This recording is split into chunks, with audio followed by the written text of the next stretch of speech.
Hello मेरे प्यारे बच्चों, कैसे हैं आप लोग। उस उम्मीद और आशा के साथ हमें भरोसा भी है कि आप लोग ठीक होंगे। आज हम लोग देखेंगे हिंदी का ट्वेल्थ क्लास का जो हिंदी है, ट्वेल्थ हिंदी देखेंगे 100 मार्क्स का। कितना का? 100 मार्क्स का देखेंगे। पहला चैप्टर देखेंगे बच्चों। पहला चैप्टर जो जो है बालकृष्ण भट्ट जी ने लिखे हैं, बातचीत लिखे हैं बालकृष्ण भट्ट। इन पहले हम लोग को बालकृष्ण भट्ट के बारे में जान लेना है, इसका जीवनी ऑटोबायोग्राफी जान जाना है। ये देखिए बालकृष्ण भट्ट जी यहाँ पे हैं, मुस्कुरा रहे हैं, यही लिखे हैं क्या? बातचीत के रचयिता कौन है? बालकृष्ण भट्ट। चलिए तो देखते हैं, सबसे पहले इसके बारे में जान लेते हैं, इनका जीवनी के बारे में। इनका जन्म बच्चों, इनका जन्म 23 जून 1844 ईस्वी को हुआ था। कहाँ पे? वर्तमान में अभी जो इलाहाबाद का, ये प्रयागराज का, उत्तर प्रदेश। कहाँ पे? प्रयागराज उत्तर प्रदेश, प्रयागराज या इलाहाबाद उत्तर प्रदेश, प्रयागराज या इलाहाबाद का, ये उत्तर प्रदेश में इसकी पैदाइश 23 जून 1844 ईस्वी को हुई थी। ठीक है बच्चों। उसके बाद अगर देखें इनका पिताजी का, तो इनका पिताजी जो थे ना, एक मिनट, पिताजी जो थे बेनी प्रसाद नाम था उनका, बेनी प्रसाद भट्ट इनके पिताजी थे, और जो एक व्यापारी थे। क्वेश्चन बहुत बार पूछा है कि बालकृष्ण भट्ट के पिताजी पेशे से क्या थे, तो क्या थे प्यारे बच्चों? व्यापारी थे। व्यापारी हम लोग बिजनेसमैन को कहते हैं। और इनका माता का अगर बात कहा जाए तो पार्वती देवी नाम है माता का। ये भी क्वेश्चन बहुत बार पूछा है प्यारे बच्चों, माता का नाम पार्वती देवी है। उसके बाद चलिए हम लोग आगे देखते हैं। पार्वती देवी माता एक क्या थी? संस्कृत महिला जिन्होंने बालकृष्ण भट्ट के मन में अध्ययन की रुचि क्या ललसा जगाई। मतलब बालकृष्ण भट्ट के मन में पढ़ाई लिखाई का दिलचस्पी जो जगाया था, इंटरेस्ट जो जगाया था, उसकी मम्मी ने जगाई थी, जो सुसंस्कृति थी। सुसंस्कृति का मतलब बिल्कुल भारतीय नारी थी। भारतीय नारी के अंदर जो जो लक्षण होता है वो सारा लक्षण इसके अंदर थी। नाम था इनका पार्वती देवी, माता का नाम। ठीक है। उसके बाद निधन का बात करें तो 20 जुलाई 1914 ईस्वी को इनका निधन प्रयागराज में ही हो गया था। ठीक है, 20 जुलाई 1914 को। तो चलिए इनके जन्म कब हुआ? 23 जून 1844 को हुआ था, और इनका निधन कब हुआ था? 20 जुलाई 1914 ईस्वी को। चलिए प्यारे बच्चों अगला चलते हैं। अगर इनका निवास स्थान देखा जाए, निवास स्थान जहां रहते थे इलाहाबाद उत्तर प्रदेश। इलाहाबाद का नाम अभी चेंज करके प्रयागराज कर दिया। ठीक है, इलाहाबाद या प्रयागराज उत्तर प्रदेश इसका निवास स्थान था प्यारे बच्चों।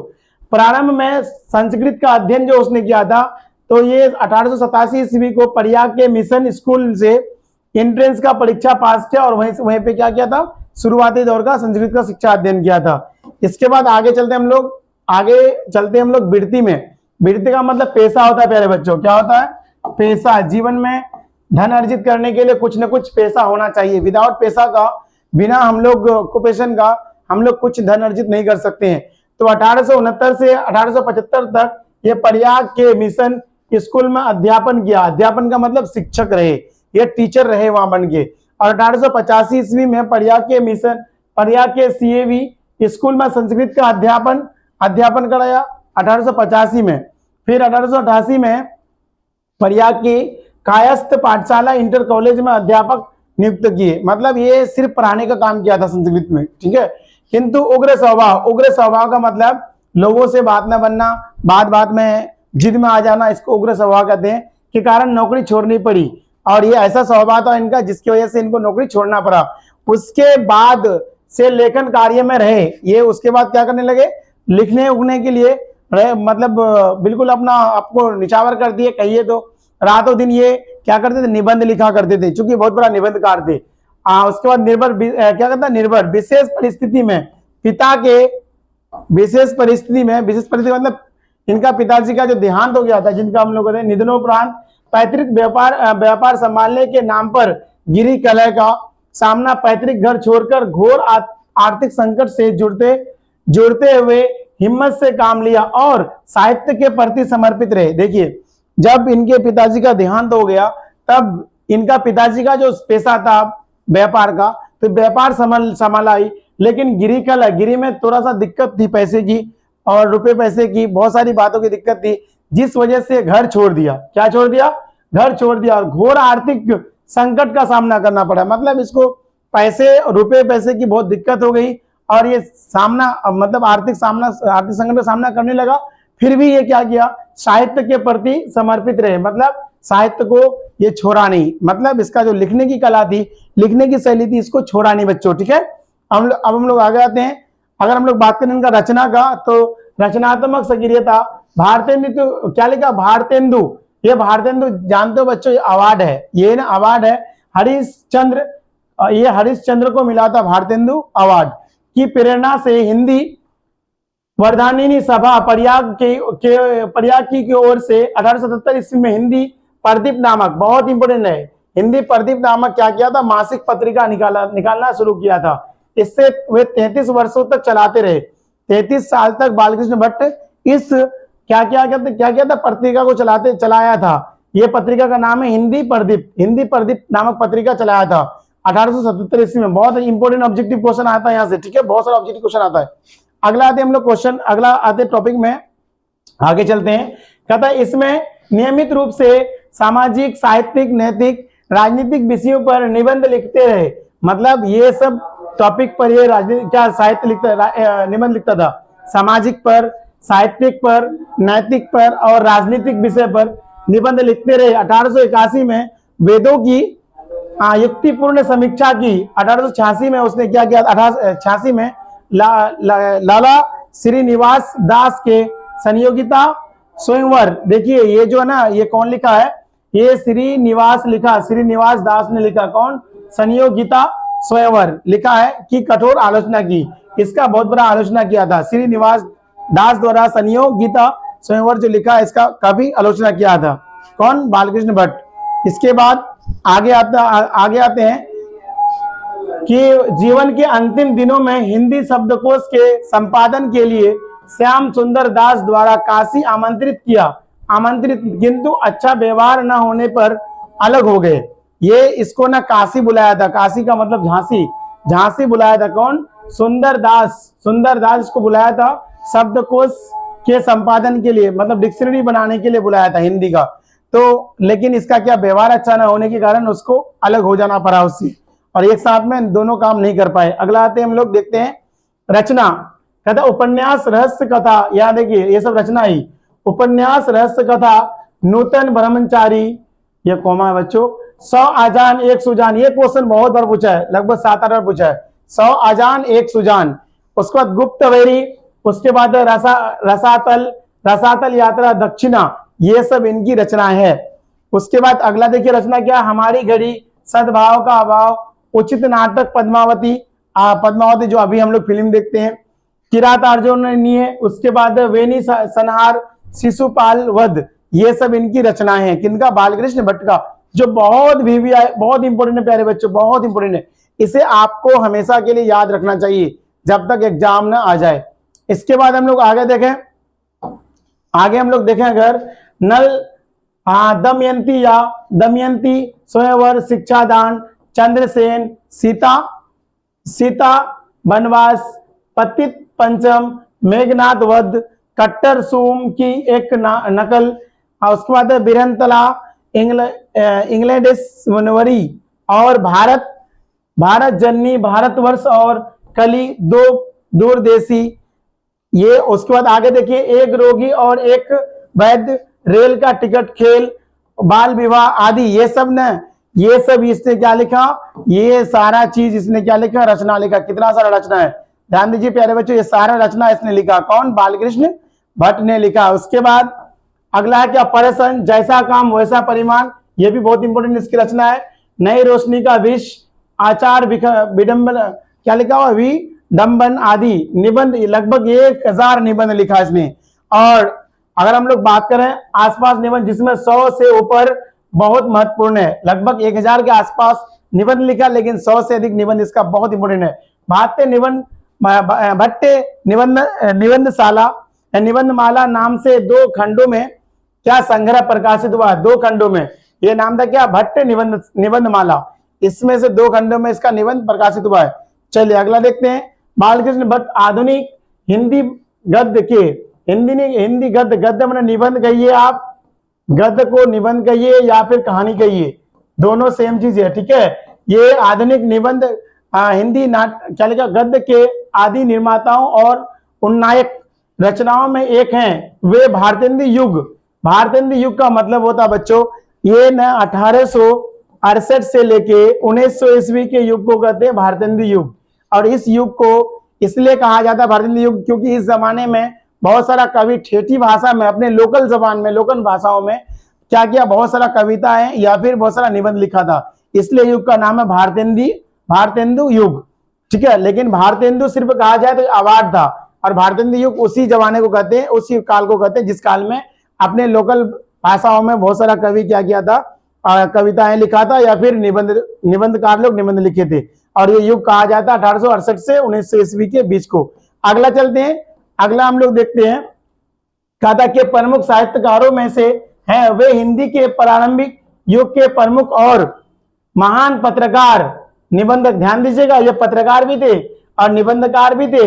हिंदी की आधुनिक आलोचना के प्रवर्तकों में अग्रणीय है। देखिए आधुनिक हिंदी के आधुनिक आलोचनाकार भी थे इसने ये कथा। उन्होंने आधुनिक हिंदी में साहित्य को अपने प्रभाव से प्रतिभाशाली जनधर्मी व्यक्तिगत और लेखन से एक नवीन धरातल, नवीन दिशा और नया रूप, रंग और मानस दिया।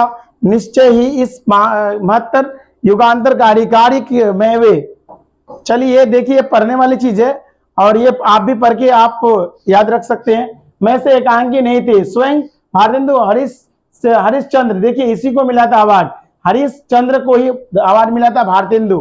कहता क्या, प्रताप नारायण मिश्र, प्रेमघन, उसके बाद राधानंद गोस्वामी जैसे अनेक महान साहित्यकार उनके साथ थे, किंतु यह एक सर्वसम्मत स्थापित मान्यता है कि अपने युग के सर्वाधिक सक्रिय, मुखर और प्रदीर्घ समय तक सुदृढ़ निष्ठा के साथ तेजस्वी का मतलब ऐसा व्यक्ति होता है जो बिल्कुल सारा सिस्टम को चकाचौंध कर दे, बिल्कुल सबको बदल दे, लेखन द्वारा साहित्यिक सेवा करते रहने वाले समर्पित साहित्यकार थे।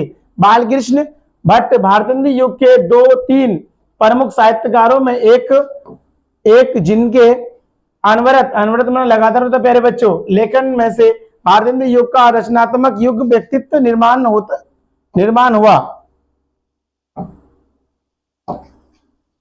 हुआ तथा आगे के द्विवेदी युग का मूलाधार निर्मित हो सका। साहित्य केवल कल्पना, विलास और मनोरंजन की वस्तु नहीं है, अपितु कहता वह जन समूह के चित्त के विकास का संवाहक और जन संस्कृति के विकास प्रवाह का मूर्त वाड्य में उपादान है, जो गहन लोक संपृक्ति से उपजता और दिशा पाता है। यह बोधपूर्ण प्रधान मान्यता भारतेंदु युग के साहित्यिक से बनती है और इसके दृष्टाओं में बालकृष्ण भट्ट प्रमुख हैं। आधुनिक हिंदी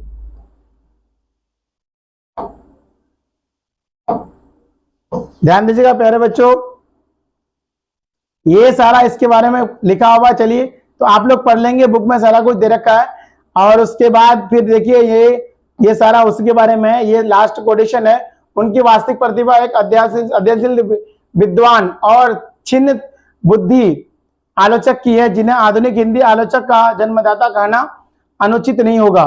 धर्म और दर्शन को सामाजिक विकास की कसौटी पर कसकर बालकृष्ण भट्ट ने प्रगतिशील आलोचना की नींव डाली है। और ये लिखा कौन? रामविलास शर्मा जी कहते हैं, ये बालकृष्ण भट्ट के द्वारा लिखा गया कोटेशन है। ठीक है, चलिए उसके बाद देखिए बातचीत आएगा। उसके बाद यह बातचीत कुछ कहानी, लंबी कहानी आप लोग पढ़ लीजिएगा, ये बातचीत का पूरा कहानी है। उसके बाद आते हैं हम लोग को चूंकि इसका ऑब्जेक्टिव करना प्यारे बच्चों, हम लोग को इसका पूरा ऑब्जेक्टिव करना, तो चलिए ऑब्जेक्टिव आ गया पहला ऑब्जेक्टिव। ये पहला ऑब्जेक्टिव आ गया बालकृष्ण भट्ट के जो द्वारा रचित है, जिसका नाम है बातचीत, उसका और बालकृष्ण भट्ट का दोनों का क्या है ऑब्जेक्टिव है। चलिए हम लोग ऑब्जेक्टिव देखते हैं इसका ऑब्जेक्टिव है बालकृष्ण भट्ट की रचना निम्न में से कौन है? इनका रचना कौन है प्यारे बच्चों? थोड़ा सा दिक्कत हो गया, बातचीत ऊपर आ गया, रचना कौन है? यहाँ पे बातचीत होगा, बातचीत। ठीक है, कौन रचना तो बातचीत, ऑप्शन क्या होगा, ए करेक्ट होगा, एक का ए करेक्ट होगा, बातचीत। ठीक है, क्वेश्चन नंबर आते हैं हम लोग 2 में। 2 नंबर क्वेश्चन आपके स्क्रीन में बहुत बेहतरीन है। बातचीत के जरिए भाप बनकर क्या बाहर निकल जाता है? ये देखिए 2023 अन्नवल में पूछा, आईए में पूछा। ठीक है, तो चलिए किसके द्वारा भाप बनकर निकलता है? मवाद और धुआं, मवाद और धुआं। ऑप्शन क्या होगा प्यारे बच्चों? सी करेक्ट होगा, ऑप्शन सी करेक्ट होगा। क्वेश्चन नंबर आते हैं हम लोग 3 में। 3 नंबर क्वेश्चन ध्यान दीजिएगा, यहाँ पे हम नोटिस कर दिए कि कब ये क्वेश्चन पूछा है। बालकृष्ण भट्ट की माता का नाम क्या था? अभी हम लोग ने पढ़ा क्या? पार्वती देवी। क्या नाम था? पार्वती देवी। ऑप्शन क्या होगा? सी करेक्ट होगा, पार्वती देवी। क्वेश्चन आते हैं हम लोग 4 में। 4 नंबर क्वेश्चन ध्यान दीजिएगा, बेहतरीन क्वेश्चन है। निबंध लेखन की दृष्टि से भारतीय युग कैसा था? कैसा था? निबंध लेखन की दृष्टिकोण से भारतीय युग कैसा था प्यारे बच्चों? ये उर्वर था, उर्वर का मतलब उपजाऊ युक्त था। ठीक है, ऑप्शन ए करेक्ट हो। क्वेश्चन नंबर आते हैं हम लोग 5 में। 5 नंबर क्वेश्चन कहता बातचीत शीर्षक निबंध के अनुसार जो कुछ मवाद या धुआं बनकर जमा रहता है वह भाप बनकर निकल पड़ता है। कैसे? कैसे? तो बातचीत के जरिए से। कैसे? बातचीत के जरिए से। ऑप्शन क्या होगा प्यारे बच्चों? सी करेक्ट होगा। क्वेश्चन नंबर आते हैं हम लोग 6 में। 6 नंबर क्वेश्चन ध्यान दीजिएगा, 6 नंबर क्वेश्चन कहता है जैसा काम वैसा परिणाम किस लेखन द्वारा रचित प्रहसन है? ये 2019 में पूछा है, आईएससी में पूछा है। तो ये कैसा है? किसके द्वारा लिखा गया है? जैसा काम वैसा परिणाम। जैसा काम वैसा परिणाम कौन लिखा प्यारे बच्चों? बालकृष्ण भट्ट लिखा। हम लोग पढ़ रहे थे अभी थोड़ा देर पहले, बालकृष्ण भट्ट जी का वो स्टेटमेंट था। ठीक है, क्वेश्चन आते हैं हम लोग 7 में। 7 नंबर क्वेश्चन ध्यान दीजिएगा, कहा था बालकृष्ण भट्ट के पिता क्या नाम था? उनके पिता का नाम क्या था प्यारे बच्चों? और सबसे पहले बात, इनके पिता क्या थे? व्यापारी थे। क्या थे? व्यापारी थे। मम्मी क्या थी? सुसंस्कृति महिला थी। ठीक है, और इनका नाम था बेनी प्रसाद भट्ट। क्या नाम था? बेनी प्रसाद भट्ट। ऑप्शन क्या होगा प्यारे बच्चों? बी करेक्ट होगा। क्वेश्चन आते हैं 8 में। और एक बात बता दें कि देखिए हर चैप्टर का ऑब्जेक्टिव और चैप्टर का जो कवि का जो मतलब वो क्या कहता है उसको, ऑटोबायोग्राफी है, जिसको जीवनी कहते हैं। हम लोग हर चैप्टर का देखेंगे बारी बारी। ये पहला चैप्टर है, इसके बाद दूसरा आएगा। उसके बाद क्या है बताइए? दमयंती स्वयंवर किस लेखन की रचना है? किस लेखक की रचना है? दमयंती स्वयंवर किस लेखक की रचना है प्यारे बच्चों? 8 नंबर क्वेश्चन देखेंगे, किसकी रचना है? ये बालकृष्ण भट्ट की रचना है, बालकृष्ण भट्ट की। Option C. अगर आप लोग को भी आंसर आता है तो फटाफट से जाइए और कमेंट करके बताइए कि मेरा ये आंसर आ गया सर। ठीक है, बहुत अच्छा, बहुत अच्छा। चलिए क्वेश्चन आते हैं हम लोग 9 में। बालकृष्ण भट्ट की रचना बातचीत क्या है? बातचीत कैसी रचना है प्यारे बच्चों? यह ललित निबंध है, याद रखिएगा। क्या है? ललित निबंध है। ऑप्शन डी करेक्ट होगा, ललित निबंध है। क्वेश्चन आते हैं हम लोग 10 में। 10 नंबर क्वेश्चन आपके स्क्रीन पर, बालकृष्ण भट्ट किस युग के निबंधकार थे? कौन सा युग के? देखिए कई बार पूछा क्वेश्चन, किस युग के निबंधकार थे? ये भारतेंदु युग। कौन युग? भारतेंदु युग। ऑप्शन क्या होगा प्यारे बच्चों? बी करेक्ट होगा। क्वेश्चन नंबर आते हैं हम लोग 11 में। 11 नंबर सवाल आपके स्क्रीन पर ध्यान दीजिएगा, कहता है मनुष्य की बातचीत का उत्तम तरीका क्या है? बातचीत करने का उत्तम तरीका क्या है? 4 ऑप्शन, विद्वत्तापूर्ण बात करना, तर्कपूर्ण बात करना, भीड़ से बात करना, अवाक होकर अपने से बात करना। तो ये बालकृष्ण भट्ट के अनुसार अवाक होकर अपने से बात करना सबसे अच्छा माना, इसलिए ऑप्शन क्या होगा बच्चों? डी करेक्ट होगा। क्वेश्चन आते हैं हम लोग 12 में। 12 नंबर क्वेश्चन ध्यान दीजिएगा, बहुत बेहतरीन है। संवाद में सबसे महत्वपूर्ण क्या है? संवाद में सबसे महत्वपूर्ण क्या है प्यारे बच्चों? तर्क है, जिज्ञासा, आत्मीयता या परवाह पूर्ण भाषा। संवाद में सबसे अच्छा अगर माना जाए तो ये होता है आत्मीयता। क्या होता है? आत्मीयता, अपना आप पर भरोसा। अपना आप पर भरोसा सबसे बड़ा माना जाता है किसमें? संवाद में। अगला आते हैं हम लोग क्वेश्चन नंबर किसमें आते हैं? 13 में। क्वेश्चन नंबर 13 ध्यान दीजिएगा, ये क्वेश्चन पूछा 2019 में पूछा, आईएससी में पूछा। ठीक है, बालकृष्ण भट्ट का जन्म हुआ था। इनका जन्म कब हुआ था प्यारे बच्चों? 23 जून 1844 को हुआ था। हम लोग पीछे इसी वीडियो में पीछे देखे। ऑप्शन क्या होगा प्यारे बच्चों? बी करेक्ट होगा, ऑप्शन बी करेक्ट होगा। क्वेश्चन आते हैं हम लोग 14 में। 14 नंबर क्वेश्चन ध्यान दीजिएगा, कहता है संयोगिता स्वयंवर रचना है। संयोगिता स्वयंवर रचना किसका रचना है? यह रचना किसका है प्यारे बच्चों? संयोगिता स्वयंवर किसकी रचना है? बालकृष्ण भट्ट, प्रताप नारायण सिंह मिश्र, श्रीनिवास दास का, या फिर मैथिली शरण गुप्त का? किसकी रचना है प्यारे बच्चों? किसकी है? श्रीनिवास दास का। श्रीनिवास दास का। इसी का क्या किया था? थोड़ा सा वो क्या करा उसको, एक तरह का बहिष्कार हम लोग कहते हैं, वो किया था बालकृष्ण भट्ट। इसका आलोचना किया था। अगला आते हैं हम लोग 15 नंबर क्वेश्चन। 15 नंबर क्वेश्चन ध्यान दीजिएगा।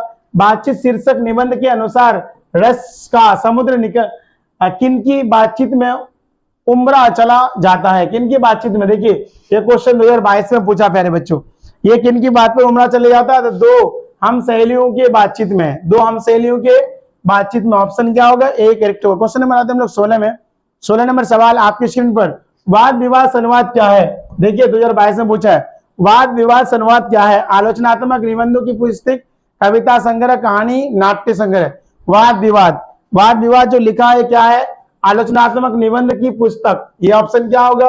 ए करेक्ट होगा प्यारे बच्चों। अगला क्वेश्चन आते हैं हम लोग 17 में। 17 नंबर क्वेश्चन ध्यान दीजिएगा। कहा था बालकृष्ण भट्ट ने कौन सा मासिक पत्र निकाला था? बहुत अच्छा, ये हमने अभी बताया। कौन सा मासिक पत्र निकाला था? ये निकाला था हिंदी प्रदीप। क्या निकाला था? हिंदी प्रदीप। आप लोग कमेंट करके बताइए कब निकाला था। आप लोग कमेंट करके निकालिए 21 ईस्वी में निकाला था। ईस्वी का नाम आप लोग कमेंट करना प्यारे बच्चों। अगला क्वेश्चन आते हैं हम लोग 18 में। बातचीत किस विद्या की रचना है? आलोचनात्मक, गीत, शोध, निबंध। विद्या मतलब किस तरह का विद्या है? बातचीत। बातचीत किस तरह का विद्या प्यारे बच्चों? ये निबंध है। क्या निबंध? ललित निबंध है ये निबंध। ऑप्शन डी होगा करेक्ट। क्वेश्चन नंबर आते हैं हम लोग 19 में। 19 नंबर क्वेश्चन ध्यान दीजिएगा। कहता है रॉबिन्सन क्रूसो ने 16 वर्ष के उपरांत किसके मुख से एक बात सुनी? किसके मुख से सुना था? फ्राइडे के, संडे के, एडिशन के, स्टील के? किसके? फ्राइडे के। किसके सुना था? फ्राइडे के। फ्राइडे के मुख से सुना था। ऑप्शन क्या होगा प्यारे बच्चों? ए करेक्ट होगा। ठीक है, क्वेश्चन आते हैं हम लोग 20 में। 20 नंबर क्वेश्चन कहा था बातचीत शीर्षक निबंध के निबंधकार हैं। बातचीत को किसने लिखा प्यारे बच्चों? 2019 में आइए आनवल का आईएससी में पूछा है। कौन लिखा है? बालकृष्ण भट्ट। बातचीत कौन लिखा है? बालकृष्ण भट्ट लिखा। ऑप्शन क्या होगा? 20 का डी करेक्ट होगा। क्वेश्चन नंबर आते हैं हम लोग 21 में। 21 नंबर क्वेश्चन ध्यान दीजिएगा। बातचीत के माध्यम से बालकृष्ण भट्ट क्या बतलाना चाहते थे? क्या बताना चाहते थे? बातचीत की शैली, भाषण की शैली, संवाद की शैली, इनमें से कोई नहीं। बातचीत के जरिए बालकृष्ण भट्ट बताना चाहते थे बातचीत की शैली। क्या चीज? बातचीत की शैली के बात करने का तरीका किसका कैसा होता है? दोस्त का अलग, शादी का अलग, लोगों का अलग। अगला आते हम लोग 22 में। भट्ट जी के को किसने अंग्रेजी साहित्य के एडिशन और स्टील के श्रेणी में रखा है? किससे रखा है? ये रखा है किसको प्यारे बच्चों? 4 ऑप्शन है। हजारी प्रसाद द्विवेदी, डॉक्टर नरेंद्र, उसके बाद राम शुक्ल, उसके बाद रामविलास शर्मा। किसको रखा है प्यारे बच्चों? ये रखा है रामचंद्र शुक्ल को। रामचंद्र शुक्ल को। भट्ट को किसने किया था? रामचंद्र शुक्ल ने भट्ट को क्या कहा था? अंग्रेजी साहित्य के एडिशन और स्टील की श्रेणी में रखा था। अगला क्वेश्चन आते हैं हम लोग 23 में। 23 नंबर क्वेश्चन ध्यान दीजिएगा। कहा था बालकृष्ण भट्ट के का निवास स्थान क्या था? ये तो आप लोग को बताया, इलाहाबाद उत्तर प्रदेश। देखिए इसका नाम चेंज करके कर दिया प्रयागराज। ये पुराना नाम है इलाहाबाद। ऑप्शन क्या होगा प्यारे बच्चों? बी करेक्ट होगा। क्वेश्चन आते हैं हम लोग 24 में। 24 नंबर क्वेश्चन ध्यान दीजिएगा। कहा था बालकृष्ण भट्ट ने किस पत्रिका का संपादन किया था? किस पत्रिका का? कौन सा पत्रिका का संपादन किया था? हिंदी प्रदीप। क्या किसका किया था? हिंदी प्रदीप का किया था। 24 का देखिएगा, 24 का सी करेक्ट होगा। ठीक है, क्वेश्चन नंबर आते हैं हम लोग 25 में। 25 नंबर क्वेश्चन बालकृष्ण भट्ट ने हिंदी प्रदीप नामक पत्रिका कब प्रकाशित किया था? कब किया था प्यारे बच्चों? 1877 को किया था। ये क्वेश्चन को अभी हम पूछे भी कि इसका आंसर आप लोग बताएं कब किया था? 1877। ऑप्शन क्या होगा? ए करेक्ट होगा। क्वेश्चन नंबर आते हैं हम लोग 26 में। 26 नंबर क्वेश्चन ध्यान दीजिएगा। 26 नंबर क्वेश्चन है प्यारे बच्चों, बालकृष्ण भट्ट के पिता पेशे से क्या थे? आप लोग को पता है क्या थे? ये व्यापारी थे। क्या थे प्यारे बच्चों? व्यापारी थे। बालकृष्ण भट्ट के पिता क्या थे? पेशे से व्यापारी थे। ऑप्शन क्या होगा? बी करेक्ट होगा। ऑप्शन बी करेक्ट होगा। क्वेश्चन नंबर आते हैं हम लोग 27 में। 27 नंबर क्वेश्चन, कौन सा उपन्यास बालकृष्ण भट्ट के द्वारा रचित है? कौन सा उपन्यास? क्या लिखा है इसने? तो ये लिखा 100 आजान एक सुजान। ऑप्शन क्या होगा प्यारे बच्चों? सी करेक्ट होगा। क्वेश्चन में आते हैं हम लोग 29 में, 28 में आते हैं। 28 नंबर क्वेश्चन, नाटक के प्रारंभ में होने वाला मंगल पाठ को क्या कहा जाता है? ये मंगल पाठ को सबसे पहला जो नाटक में शुरू होता पाठ, उसको क्या कहा जाता है प्यारे बच्चों? ये नांदी पाठ कहा जाता है। नांदी पाठ। ऑप्शन क्या होगा? बी करेक्ट होगा। क्वेश्चन नंबर आते हैं हम लोग 29 में। 29 नंबर क्वेश्चन ध्यान दीजिएगा। कहता रॉबिन्सन क्रूसो को कब तक मनुष्य का मुख देखने को नहीं मिला था? कब तक रॉबिन्सन क्रूसो को कब तक नहीं मिला था? ये मिला 16 वर्ष तक नहीं मिला था। ऑप्शन क्या होगा प्यारे बच्चों? सी करेक्ट होगा। क्वेश्चन में आते हैं हम लोग हम लोग आते क्वेश्चन नंबर 30 नंबर क्वेश्चन, बोलने से ही मनुष्य के रूप का साक्षात्कार होता है, यह किसने कहा? ये किसने कहा? बोलने से मनुष्य के रूप का साक्षात्कार होता है, ये किसने कहा था प्यारे बच्चों? ये बेन जॉनसन ने कहा था। किसने? बेन जॉनसन ने कहा था। ऑप्शन क्या होगा? बी करेक्ट होगा। 30 का क्या होगा आंसर? बी करेक्ट होगा। क्वेश्चन नंबर आते हैं हम लोग 31 में। 31 क्वेश्चन आपके स्क्रीन पर। कहा था असल बातचीत सिर्फ दो व्यक्तियों में हो सकती है, यह किसका मत है? किसका कहना है कि असल बातचीत सिर्फ दो व्यक्तियों के बीच होगा? एडिशन का कहना है। किसका? एडिशन का। ऑप्शन क्या होगा? ए करेक्ट होगा। अगला क्वेश्चन हम आते हैं 32 नंबर क्वेश्चन, ध्यान दीजिएगा। कहा था एडिशन के अनुसार असल बातचीत कितने लोगों के बीच हो सकती है? कितने लोगों के बीच असल बातचीत हो सकती है? तो सिर्फ दो लोगों के बीच। दो लोग जब बात करेंगे तो एक दूसरे का मन की बात जाहिर हो गया, मतलब एक दूसरे के मन की बात सामने आएगा। नहीं तो दो से अधिक आदमी अगर बात करता है तो वहां पे बात का तरीका और बात का लहजा अलग हो जाता है। अगला क्वेश्चन नंबर 33 है, बातचीत से मन किस प्रकार का हो जाता है? बातचीत करने से मन किस प्रकार हो जाता है प्यारे बच्चों? 33 का देखेंगे। ये मन हो जाता है क्या? हल्का और स्वच्छ हो जाता है। हल्का और स्वच्छ हो जाता है, मन बिल्कुल हल्का हो जाता है। ऑप्शन सी करेक्ट होगा। क्वेश्चन आते हैं हम लोग 34 में। 34 नंबर क्वेश्चन आपके स्क्रीन पर। कहता है किसके ना होने पर से सृष्टि गूंगी प्रतीत होती है? क्या कहता है? किसके न होने से? श्रवण शक्ति, वाक्य शक्ति या दिव्य शक्ति, स्मरण शक्ति? तो वाक्य शक्ति। कहता है कि बोलने अगर लोग नहीं जानता तो सृष्टि कैसे हो जाती? गूंगी हो जाती। ऑप्शन क्या होगा? 34 का बी होगा। 34 का क्या होगा? बी। 35 में आते क्वेश्चन नंबर 35 आपके स्क्रीन पर, ध्यान दीजिए। कहता है आर्ट ऑफ कन्वेंशनर कहाँ के लोगों के में सर्वाधिक प्रचलित है? ये प्रचलित सबसे अधिक है यूरोप के लोगों में। कहां पे प्यारे बच्चों? यूरोप के लोगों में। ऑप्शन क्या होगा? सी करेक्ट होगा। और आज का ये लास्ट क्वेश्चन है 36 नंबर क्वेश्चन। कहा था बालकृष्ण भट्ट किस काल के रचनाकार थे? किस काल के थे? आदि काल के, भक्ति काल के, रीति काल के, आधुनिक काल के? कैसे थे? आधुनिक काल के। ऑप्शन क्या हो गया? डी करेक्ट हो गया। अगर वीडियो आपको बढ़िया लगा तो आप जरूर शेयर करिएगा अपने दोस्तों को, जानने वाले को। और वीडियो का अगर आपको थोड़ा सा भी अगर यूजफुल लगता है तो प्लीज वीडियो को लाइक कर दें।